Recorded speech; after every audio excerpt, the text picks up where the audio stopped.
Hi, ಈ ವಿಡಿಯೋದಲ್ಲಿ ಹೇಳ್ತಿರುವಂತಹ information ಅಂದ್ರೆ ಇದು PUC 3ನೇ ಬೋರ್ಡ್ ಎಕ್ಸಾಮ್ ನ ಬರೆದು ಪಾಸ್ ವಿದ್ಯಾರ್ಥಿಗಳು ಯಾರಿದ್ದಾರೆ ಅವರಿಗೆ ಅಪ್ಲೈ ಆಗುವಂತಹ ಇನ್ಫಾರ್ಮೇಶನ್.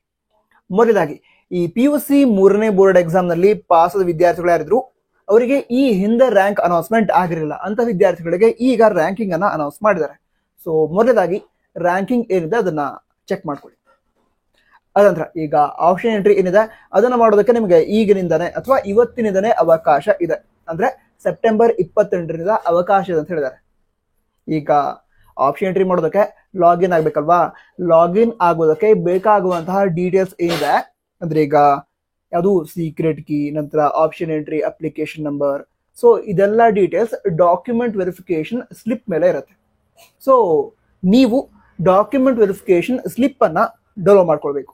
ಡಾಕ್ಯುಮೆಂಟ್ ವೆರಿಫಿಕೇಶನ್ ಸ್ಲಿಪ್ ಅನ್ನ ಡೌನ್ಲೋಡ್ ಮಾಡಿಕೊಂಡು ಅದರ ಮೇಲೆ ಇರುವಂತಹ ಡೀಟೇಲ್ಸ್ ಅಂದ್ರೆ ಸೀಕ್ರೆಟ್ ಕೀ ಆಗಿರ್ಬೋದು, ಆಪ್ಷನ್ ಎಂಟ್ರಿ ನಂಬರ್ ಆಗಿರ್ಬೋದು, ಅವುಗಳನ್ನೆಲ್ಲ ಯೂಸ್ ಮಾಡಿಕೊಂಡು ಲಾಗಿನ್ ಆಗಿ ಆಪ್ಷನ್ ಎಂಟ್ರಿಯನ್ನ ಮಾಡಬಹುದು. ಈಗ ಆಪ್ಷನ್ ಎಂಟ್ರಿ ಅಂದ್ರೆ ಏನು? ಆಪ್ಷನ್ ಎಂಟ್ರಿ ಅಂತ ಹೇಳಿದ್ರೆ ನೀವು KEA ಅವರಿಗೆ ನಿಮ್ಮ ಪ್ರಯಾರಿಟೀಸ್ ಅನ್ನ ತಿಳಿಸಬಹುದು. ಅಂದ್ರೆ ಈ ಕಾಲೇಜ್ ನನ್ನ ಫಸ್ಟ್ ಪ್ರಯಾರಿಟಿ, ಅಲ್ಲಿ ನಾನು ಅಡ್ಮಿಷನ್ ಮಾಡ್ಕೊಳ್ಳೋದಕ್ಕೆ ಇಷ್ಟಪಡ್ತೀನಿ, ಅಕಸ್ಮಾತ್ ಅಲ್ಲಿ ಸಿಗದೆ ಇದ್ರೆ ಇದು ನನ್ನ ಸೆಕೆಂಡ್ ಪ್ರಯಾರಿಟಿ. ಈ ರೀತಿ ಒಂದು ಆರ್ಡರ್ ಒಳಗಡೆ ನೀವು ನಿಮ್ಮ ಕಾಲೇಜಸ್ ಇರುತ್ತೆ ಅವುಗಳ ಹೆಸರನ್ನ ಆಡ್ ಮಾಡೋದಕ್ಕಾಗತ್ತೆ. ಇದನ್ನ ಆಪ್ಷನ್ ಎಂಟ್ರಿ ಅಂತ ಕರೀತಾರೆ. ನಂತರ ನಿಮ್ಮ ಆಪ್ಷನ್ ಎಂಟ್ರಿ ಲಿಸ್ಟ್ ಏನಿದೆ ಅದರಲ್ಲಿ ಇರುವಂತಹ ಯಾವ್ದಾದ್ರು ಕಾಲೇಜನ್ನು ನಿಮಗೆ ಅಲಾಟ್ ಮಾಡ್ತಾರೆ ನಮ್ಮ KEA. ಸರಿನಾ? ನೀವು ಎಂಟರ್ ಮಾಡದೇ ಇರುವಂತಹ ಕಾಲೇಜನ್ನ ಅಲಾಟ್ ಮಾಡಲ್ಲ. ನೀವು ಎಂಟರ್ ಮಾಡಿದಂತಹ ಕಾಲೇಜಸ್ ಏನಿದೆ ಅದರಲ್ಲೇ ಯಾವ್ದಾದ್ರು ಒಂದು ಕಾಲೇಜನ್ನ ನಿಮಗೆ ಅಲಾಟ್ ಮಾಡ್ತಾರೆ. ಇದು ಯಾವ ರೀತಿ ಪ್ರೊಸೆಸ್ ಅಂತ ಹೇಳಿದ್ರೆ ನಿಮ್ಮ ಆಪ್ಷನ್ ಎಂಟ್ರಿ ಲಿಸ್ಟ್ ಅಲ್ಲಿ ಟಾಪ್ ಅಲ್ಲಿ ಯಾವ ಕಾಲೇಜ್ ಇದೆ, ಫಸ್ಟ್ ಪ್ರಯಾರಿಟಿ ಯಾವ ಕಾಲೇಜ್ ಇದೆ ಅದನ್ನ ನಿಮ್ಗೆ ಅಲಾಟ್ ಮಾಡೋಕೆ ಟ್ರೈ ಮಾಡ್ತಾರೆ. ನಿಮ್ಮ ರ್ಯಾಂಕ್ ಪ್ರಕಾರ ಅದು ಸಿಗತ್ತೆ ಅಂತ ಹೇಳಿದ್ರೆ ಅದನ್ನೇ ಅಲಾಟ್ ಮಾಡ್ತಾರೆ.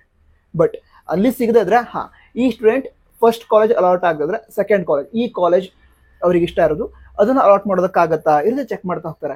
ಈ ಆರ್ಡರ್ ನಡೆಯುತ್ತೆ. ಅಂದ್ರೆ ಫಸ್ಟ್ ಪ್ರಯಾರಿಟಿನ ಅಲಾಟ್ ಮಾಡೋದಕ್ಕೆ ಟ್ರೈ ಮಾಡ್ತಾರೆ, ಅದಾಗದಿದ್ರೆ ಸೆಕೆಂಡ್ ಪ್ರಯಾರಿಟಿ, ಅದು ಆಗದಿದ್ರೆ ಥರ್ಡ್ ಪ್ರಯಾರಿಟಿ, ಈ ರೀತಿ ಆರ್ಡರ್ ನಡೆಯುತ್ತೆ. ಅದಕ್ಕೋಸ್ಕರ ನಿಮಗೆ ತುಂಬಾ ಇಷ್ಟ ಇರುವಂತಹ ಕಾಲೇಜ್ ಹಾಗೆ ತುಂಬಾ ಇಷ್ಟ ಇರುವಂತಹ ಬ್ರಾಂಚ್ ಅದು ಫಸ್ಟ್ ಪ್ರಯಾರಿಟಿ ಆಗಿರ್ಬೇಕು. ಸರಿನಾ? ಈಗ ಚಿಕ್ಕದಾಗಿ ಹೇಳೋದಾದ್ರೆ ನಿಮ್ಮ ಫಸ್ಟ್ ಪ್ರಯಾರಿಟಿ ಸೆಕೆಂಡ್ ಪ್ರಯಾರಿಟಿಗಿಂತ ಚೆನ್ನಾಗಿರ್ಬೇಕು, ನಿಮ್ಮ ಸೆಕೆಂಡ್ ಪ್ರಯಾರಿಟಿ ಥರ್ಡ್ ಪ್ರಯಾರಿಟಿಗಿಂತ ಚೆನ್ನಾಗಿರ್ಬೇಕು. ಈ ರೀತಿ ಆರ್ಡರ್ ಅಲ್ಲಿ ಆಪ್ಷನ್ ಎಂಟ್ರಿಯನ್ನ ಮಾಡಬೇಕು. ನಂತರ ಮತ್ತೊಂದು ವಿಷಯ ಗಮನದಲ್ಲಿ ಇರಲಿ, ನೀವೀಗ ಏನು ಆಪ್ಷನ್ ಎಂಟ್ರಿ ಮಾಡ್ತೀರಾ ಅದಂತರ ಈಗ ಸೆಕೆಂಡ್ ಎಕ್ಸ್ಟೆಂಡ್ ರೌಂಡ್ ಒಳಗಡೆ ಯಾವ್ದಾದ್ರು ಕಾಲೇಜ್ ಅಲಾಟ್ ಆಯ್ತು ಅಂತ ಹೇಳಿದ್ರೆ ಅಲ್ಲಿ ಹೋಗಿ ಅಡ್ಮಿಷನ್ ಮಾಡ್ಕೊಳ್ಳೇಬೇಕು. ಬೇರೆ ಆಪ್ಷನ್ ಇಲ್ಲ. ನಿಮಗೆ ಕಾಲೇಜ್ ಅಲಾಟ್ ಆಗಿದೆ ಅಂತ ಹೇಳಿದ್ರೆ ಅಲ್ಲಿ ಹೋಗಿ ಅಡ್ಮಿಷನ್ ಮಾಡಿಸ್ಕೊಳ್ಳೇಬೇಕು. ಅದಕ್ಕೋಸ್ಕರ ಈಗ ಯಾವ್ದಾದ್ರು ಕಾಲೇಜ್ ನಿಮಗೆ ಅಲಾಟ್ ಆದ್ರೆ ಅಲ್ಲಿ ಹೋಗಿ ಅಡ್ಮಿಷನ್ ಮಾಡಿಸ್ಕೋತೀನಿ ಆ ರೀತಿ ಇದ್ರೆ ಮಾತ್ರ ಏನ್ ಮಾಡ್ತೀರಾ, ಆ ಕಾಲೇಜನ್ನು ನಿಮ್ಮ ಆಪ್ಷನ್ ಎಂಟ್ರಿ ಲಿಸ್ಟ್ ಒಳಗಡೆ ಆಡ್ ಮಾಡ್ತೀರಾ. ಈಗ ಯಾವುದೊಂದು ಕಾಲೇಜ್ ಇದೆ ನನಗದು ಇಷ್ಟ ಇಲ್ಲ, ಅದು ಅಲಾಟ್ ಆಗಿದೆ ಅಂತ ಹೇಳಿದ್ರೆ ನಾನು ಅಲ್ಲಿ ಅಡ್ಮಿಷನ್ ಮಾಡಲ್ಲ, ಆ ಕಾಲೇಜಿಗೆ ಹೋಗಲ್ಲ, ಆ ರೀತಿ ಇದ್ರೆ ಆ ಕಾಲೇಜನ್ನು ನಿಮ್ಮ ಆಪ್ಷನ್ ಎಂಟ್ರಿ ಲಿಸ್ಟ್ ಒಳಗಡೆ ಇಟ್ಕೋಬೇಡಿ. ಸರಿನಾ? ಈಗ ಅಲಾಟ್ ಆದ್ರೆ ಕಾಲೇಜಿಗೆ ಹೋಗ್ತೀನಿ ಅಂತ ಇರುವಂತಹ ಅಂದ್ರೆ ಆ ರೀತಿ ಇರುವಂತಹ ಕಾಲೇಜ್ಗಳನ್ನ ಮಾತ್ರ ನಿಮ್ಮ ಆಪ್ಷನ್ ಎಂಟ್ರಿ ಲಿಸ್ಟ್ ಅಲ್ಲಿ ಆಡ್ ಮಾಡ್ಕೊಳ್ಳಿ. ನಂತರ ಆಪ್ಷನ್ ಎಂಟ್ರಿ ಮಾಡೋದಕ್ಕೆ ಈಗಾಗಲೇ ಲಿಂಕ್ ಅನ್ನ ಪ್ರೊವೈಡ್ ಮಾಡಿದ್ದಾರೆ. ಸೊ ನೀವು ಈಗಲೇ ಆಪ್ಷನ್ ಎಂಟ್ರಿ ಮಾಡೋದಕ್ಕೆ ಆಗತ್ತೆ.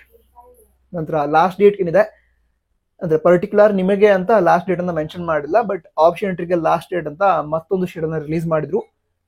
ಚಾಯ್ಸ್ 2 ಮತ್ತು ಚಾಯ್ಸ್ 3 ಸೆಲೆಕ್ಟ್ ಮಾಡುವಂತ ವಿದ್ಯಾರ್ಥಿಗಳಿಗೆ ಅವರಿಗೆ ಈ ಅಕ್ಟೋಬರ್ 4ರವರೆಗೆ ಆಪ್ಷನ್ ಎಂಟ್ರಿ ಮಾಡೋದಕ್ಕೆ ಅವಕಾಶ ಕೊಟ್ಟಿದ್ದೀವಿ ಅಂತ ಹೇಳಿದ್ದಾರೆ.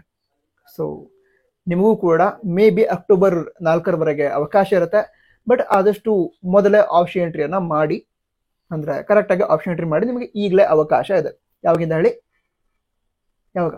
ಸೆಪ್ಟೆಂಬರ್ 28, 2024 ಇಂದಿನಿಂದ. All the best. ಜೈ ಹಿಂದ್. ವಂದೇ ಮಾತರಂ.